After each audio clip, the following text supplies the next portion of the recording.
The following is brought to you by the Starfleet Podcast Network, SPN, The Spin. BigJ's Beef! Welcome to BigJ's Beef. I am Big J, sitting here next to Nico, who has not been following Star Trek for the last several weeks.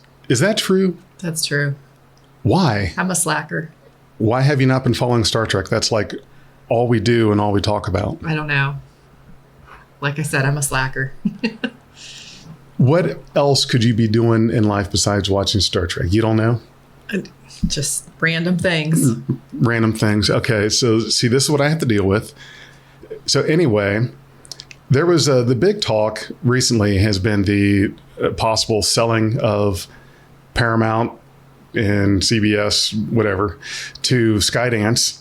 And it looks like that's going to be probably falling through. And not so much getting specifics into the sale of it, but I wonder what the future of Star Trek would be in any kind of deal like that, in regards to streaming or the future of it. Because a lot of times, and I've been listening to audiobook recently about the first 50 years of Star Trek, and they were talking about the topic when NBC bought Desilu Studios, and Star Trek kind of just came with it, and they didn't like it, tried everything they could to be done with it and get it canceled, especially because they just disliked working with Gene Roddenberry. And that got me to thinking, in my opinion, I think that that's just going to be the nature of Hollywood. People are going to sell things to make more money, but I don't know. It kind of makes me wonder, are they going to mess around and do something like this to make the money? And do you think it's possible that if the next person didn't care much for Star Trek, they would cut it off and end it right there? I don't know if the fans would let that happen. You know, because there's so much recent things with Discovery and Strange New Worlds and several other things that were probably brought in because of fans. So, you know, as much as a company gets something like a partition like Star Trek in their business, I would think that, you know, they're going to have to do something with it because the popularity has grown. And, you know, so even though it might not be something that's on like the primetime times, mm-hmm.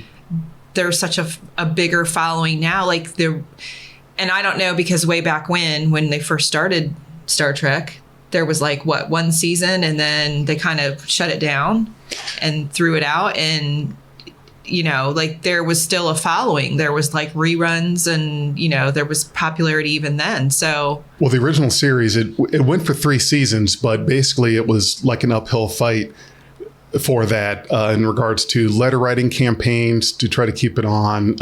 Fans really work their asses off to keep that going for a 2nd season, and then again for a 3rd season. But like I said, it was an uphill battle fighting Paramount because I'm sorry, NBC, because they wanted so badly to get rid of it and not have it. So, but that was before all the movies too. So when we look at the movie franchise, and we've had all these movies since then, I can't even if you are not a Star Trek fan, those mm-hmm. movies did well, and most of them. Yeah. But I'm saying, like, they did well enough that there was another, you know, like several movies one after another. So, you know, and I would imagine that, you know, there are people out there and that want more of that. So I would say it's the same thing with the TV show. You know, they're going to fight for TV shows to keep going, and whether it's streaming or you know, movies, I think there's people out there that are going to fight for that. They will. And the other part of it is, and we were talking about this over the last week in a couple different review podcasts that I was on, in regards to how streaming is done now and how the seasons of Star Trek happen. We have, it seems like 5 seasons is the new 7. Back in the 90s, You had 7 seasons of Star Trek. Well, that is with TNG, Voyager, and DS9. 24 or so episodes per season. But there's been a lot of talk about, well, now we only get these 10 episode seasons that are happening for all of these shows. And my argument with that is, well, the budgets are so much higher. The production value is so much higher. There's so much more that's getting put into each episode where you can't afford to have these 20 episode seasons anymore. And the other thing, this was the big thing that I brought up. The other problem is that each year of a show that you have, your cast can start wanting more money and more, and their demands get higher, so it starts getting more expensive. And the risk you run is having a situation that you have with something like The Big Bang Theory, where you had one actor, that was Jim Parsons, who played Sheldon Cooper, wakes up one day and decides, I don't want to do this anymore, and then the show's over. All these people out of work, actors, writers, producers, all of it, basically you find yourself in a position where your show is controlled by one person. And I think there are a lot of reasons behind having these shorter seasons. These shorter episode seasons. But in my opinion, there are a lot of streaming shows that are like that. And I think that probably is part of it. Is the longer you're on, the more of a chance you get to where you have an actor that can control the entire show. They're bringing in a lot of, with a lot of the newer stuff, they're bringing in a lot of different people and new people. So I would say, yeah, budgeting, probably the cost for that is much more controlling factor than us seeing like what we did with The Next Generation, where we had all those people that were, like you said, kind of like Sheldon, where they were well known and on there. So if we can get new actors and actresses, talking to the mic, you keep leaning away from it. Okay, you keep stop. I think that may not be a problem then if they can get people that are just starting out or younger, or people that haven't been well known for a long time on something. They can just make a new series or whatever. But I think that's going to be one of the factors too. In Lower Decks, if you heard about that, Lower Decks got canceled, and Strange New Worlds is being renewed for another season. I don't know about you, but did you watch much Lower Decks by any chance? I didn't. Okay, well, but animated, right? You're not missing a whole lot. Yeah. It's basically it is an animated show, and honestly, it makes a lot of references to past Trek, and I feel like that has become kind of all that the show was about. So, in my opinion, I wasn't too worked up about that happening, because I just didn't really care for it. I don't really care for it as a whole. But what's the most recent Star Trek you've watched? Let's talk about that. You see, I just now found out you haven't been keeping up with it, so I'm very upset and shocked. But this season of Discovery you would like. It's been pretty good, and it's the last season. Well, then I'd have to backtrack and go through the other seasons. So what? I don't like to start in the middle of something. So you didn't watch the 4th season or the 3rd? I don't remember. My God. I don't remember. I need a new Star Trek partner to sit and talk with, because you're hindering the whole thing. I don't remember. Just make it BigJ's beef with no Nico, because she doesn't like Star Trek. I do too. I'm just not obsessed as you are. Oh, I'm obsessed? I'm not obsessed with Star Trek. How? You think I'm obsessed with Star Trek? Maybe. How?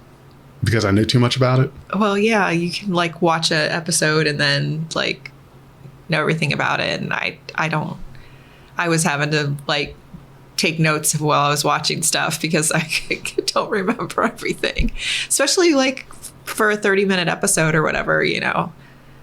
Short-term memory. It's 30. They're not even that short. Well, I mean, yeah, you know, you're talking, Jesus, it's hot in this room. 40, 45 minutes. You I know, write but notes? but I do that sometimes. Yeah. I don't write notes, but I probably should.